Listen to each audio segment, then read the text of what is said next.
اور معاملات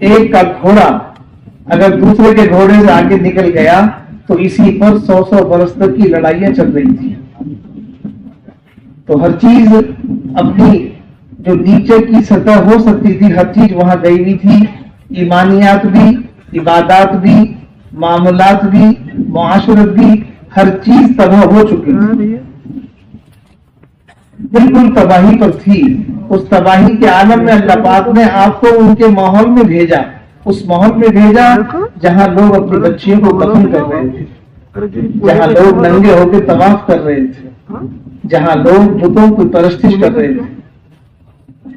اللہ کی عبادت نہیں، اللہ کی پرستش نہیں تھی.